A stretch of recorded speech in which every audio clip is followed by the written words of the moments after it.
संसद शुरू होते ही विपक्ष मचा रहा था हंगामा, फिर मोदी ने विरोधियों को ऐसा रगड़ा कश्मीर तक मच गया हड़कंप। सबसे बड़े 3 आतंकियों को ठोका पाकिस्तान में हड़कंप, जम्मू कश्मीर में भारतीय सेना का ऑपरेशन महादेव। उमर अब्दुल्ला भी नहीं समझ पाए मोदी का प्लान, संसद में जब मचा था बवाल, उधर कश्मीर में पूरा हुआ ऑपरेशन। संसद में मोदी के पहुंचने से पहले विपक्ष ऑपरेशन सिंदूर के सबूत मांग रहा था। मोदी ने कहा ठीक है देते हैं सबूत, लेकिन चर्चा शुरू होने से पहले ही राहुल गांधी गैंग बिहार के वोटर वेरिफिकेशन पर हंगामा करने लगी। संसद को 2 बार स्थगित करना पड़ा, लेकिन फिर मोदी ने विपक्ष को ऐसा जवाब दिया कि नींद उड़ गई, क्योंकि सिर्फ ऑपरेशन सिंदूर नहीं बल्कि अब ऑपरेशन महादेव का भी सबूत विपक्ष मांगेगा।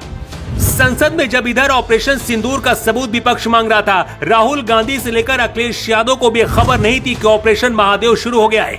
कश्मीर में इस ऑपरेशन से उमर अब्दुल्ला भी चौंक गए हैं, क्योंकि 3 सबसे बड़े आतंकियों को भारतीय सेना ने ऑपरेशन महादेव में ढेर किया है।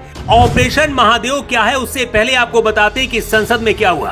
पूर्व मुख्यमंत्री अखिलेश यादव का कहना था कि पहलगाम के आतंकवादी कहां गए, क्या ये बच निकले? सरकार को इसका जवाब देना चाहिए कि इतनी बड़ी सुरक्षा व्यवस्था के बावजूद ये आतंकवादी आखिर कहां चले गए। राहुल गांधी भी इसी बात पर हंगामा कर रहे थे, लेकिन कुछ देर बाद ये खबर आ गई कि ऑपरेशन महादेव लॉन्च हो गया।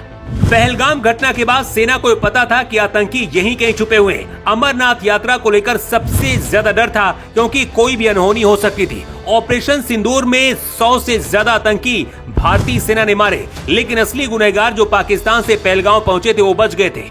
पूरा हिंदुस्तान चाहता था कि मास्टरमाइंड तीनों आतंकियों को सबसे कड़ी और बड़ी सजा दी जाए।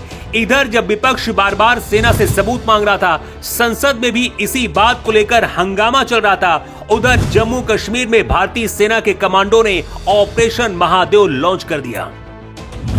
ऑपरेशन महादेव श्रीनगर जिले के हरवन इलाके में सेना ने आतंकवादियों के खिलाफ शुरू किया। पहले सेना ने सभी को घेरा और उसके बाद 3 आतंकवादियों को ढेर कर दिया। बताया जा रहा कि 2 घायल भी हुए हैं। ऑपरेशन महादेव अभी भी जारी है और घने जंगलों में खोजा जा रहा है। जिन 3 आतंकवादियों को एनकाउंटर में सेना ने ढेर किया है, दावा किया जा रहा है कि तीनों पहलगाम अटैक के आरोपी हैं। हालांकि सेना का अभी तक आधिकारिक बयान आना बाकी है। हाशिम मूसा, जिसे सुलेमान शाह मूसा फौजी भी कहा जाता है, लश्कर तैयबा का एक खतरनाक कमांडर था।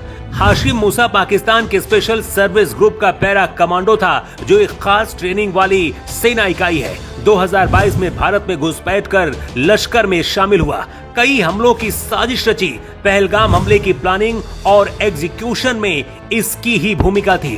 ये बाईसरन घाटी में 15 अप्रैल से मौजूद था और 7 दिन तक इसने ही जासूसी की थी और एक खबर पहुंचा रहा था। पहलगाम में धन पूछकर जिन 26 लोगों को मारा गया, उनका असली गुनहगार यही है। एनकाउंटर के बाद सेना को इन आतंकियों के पास से AK-47 ग्रेनेड और IED बम भी मिले। हाशिम के पास से पाकिस्तानी पासपोर्ट भी मिला है और सैटेलाइट फोन भी मिला है। संसद में राजनाथ सिंह ने जवाब देते हुए कहा कि हमेशा विपक्ष सबूत मांगता है, इसलिए अपनी जान जोखिम में डालकर ऑपरेशन सिंदूर को अंजाम देने गए भारतीय जवानों ने रात के वक्त भी अंधेरे में वीडियो बनाए थे ताकि सबूत दिखाया जा सके। लेकिन वीडियो देखने के बाद भी सेना पर यकीन नहीं कर रहे कुछ लोग। राजनाथ सिंह ने जानकारी देते हुए संसद में बताया कि 7-8 मई 2025 को पाकिस्तान ने स्थिति को एक्सलेट कर दिया था। पाकिस्तान ने कई जगह पर हमला किया था और उस दौरान हमारे आकाश मिसाइल सिस्टम और एयर गन्स ने प्रभावी कार्रवाई करते हुए इसे विफल कर दिया था। रक्षा मंत्री राजनाथ सिंह पहले भी कह चुके हैं कि भारतीय सेना पूरी तरह से तैयार है और कभी भी POK पर कब्जा भारत कर सकता है। संसद में अमित शाह भी कह चुके हैं कि POK के लिए हम अपनी जान दे देंगे। लेकिन जो लोग सवाल करते हैं कि POK को फिर क्यों भारत नहीं ले लेता, इंतजार किस बात का किया जा रहा है, इसकी वजह भी आपको जाननी चाहिए। मोदी शाह POK पर कब्जा नहीं कर पा रहे, इसकी वजह भी कांग्रेस है, क्योंकि जब पाकिस्तान ने कब्जा किया था POK में, उस दौरान नेहरू ने ही इस मामले को UN में लेकर चले गए थे।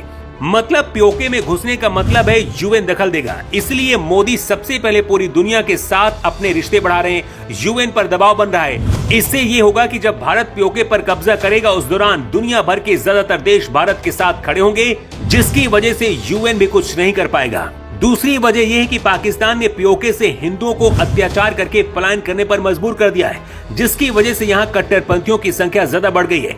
POK में जब भारत कब्जा करेगा, उस दौरान जनमत संग्रह भी कराया जाएगा, जनमत संग्रह भारत के पक्ष में आएगा तभी दुनिया भारत को सपोर्ट करेगी। ऑपरेशन सिंदूर के बाद भारत के ऑपरेशन महादेव से पाकिस्तान में एक बार फिर से हड़कंप मचा हुआ है। संसद में जब सबूत मांग रहा था विपक्ष, उधर कश्मीर में भारतीय सेना ने ऑपरेशन महादेव चलाकर 3 आतंकियों को ढेर करके सबूत दे दिया।